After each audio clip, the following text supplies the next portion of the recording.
What's up, YouTube? I want to go over an interpretation of something I had, which may be false, may be true, but I'm saying it because it's a belief that I am developing, and it may be something that you have similar beliefs to.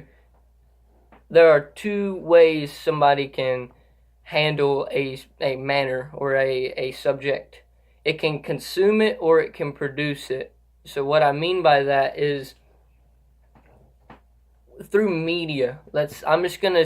This is the best way for me to talk about this subject is through examples, because it's hard to word the way I want to. At least I don't have it now the way I wanted to be worded.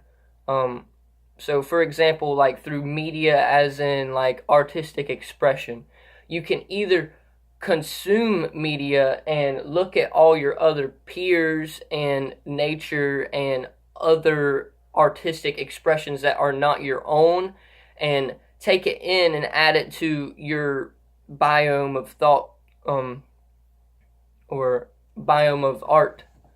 And that there's nothing wrong with that. It's just maintaining a balance of consuming while also producing from the heart.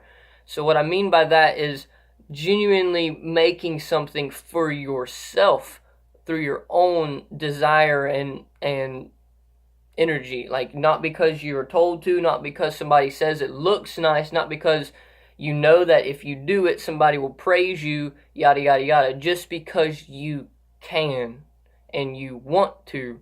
And that's producing. And I'm not saying producing can't be for other people, because it totally can be, but I'm saying it starts with a genuinely authentic production of self, and that makes people acknowledge what you've produced and say, I would like to consume that. And give me a second, I'm just going to think about it for a second.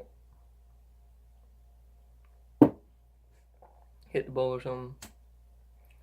But I hope this is November 1st. I hope everybody's fucking being good, enjoying their day, not being stupid.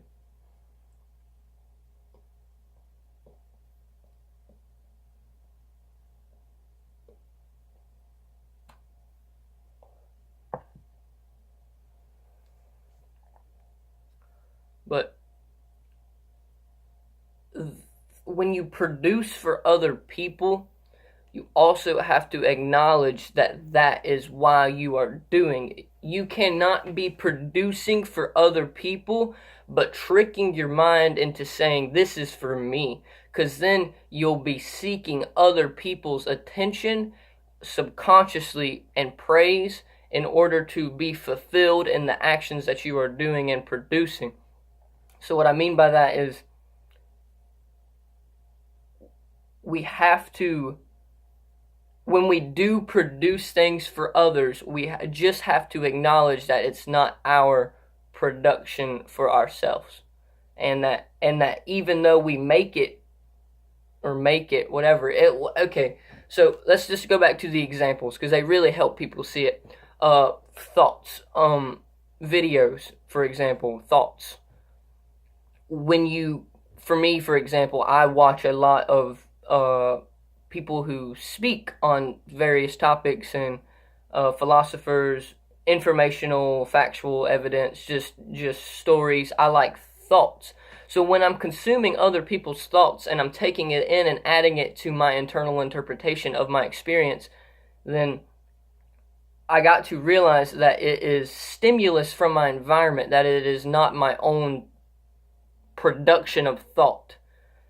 Production of thought is when I am able to acknowledge that I am in my environment. You get what I'm saying? So like, I am able to realize that I am not my environment, but I am within my environment. So it is reflected outwards and inwards. So as above, so below. There is production of self is like,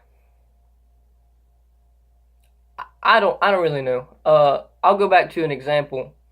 So for self-fulfilling, somebody cooks you dinner your whole life. Somebody makes you meals your whole life, tells you, you eat this, you like this. But when you're finally able to understand that you can choose a direction of your own, and you start making meals for yourself, preparing meals exactly like you like them, painting the picture exactly like you want it to be painted, fucking jamming on the guitar exactly like you like stringing on the guitar, you feel me? Like, it's when you are, it's a balance game of producing for others, producing for yourself, and producing for us. You get what I'm saying? And you have to have both polarities entirely to maintain that balance of us. So what I mean by that is, you can't produce for yourself all the time. People think you're selfish, and that's it, just selfish little bastard. And if you produce for others all the time, you'll be taken advantage of and give away all your energy and not have anything to do for yourself. And but if you can maintain that homeostasis of, I'm going to do things for others, but I also have to do things for myself in order to maintain this happy balance, then that's when you really start fucking grabbing knowledge by the teeth. But same thing with consuming. Same thing with consuming. You have to acknowledge and consume your own production of thought. You have to consume others' production. But you also have to realize that if you consume other people's shit all the time and never look back and reflect on your own production, then you're gonna be somebody else, basically, because you won't have that knowledge of self production and why and who and when and where and what you are and what you want to become and who you've been and all those things that we think are relevant to interpretation of ourself. Either way, if you watch this video, I don't even know what to say to you.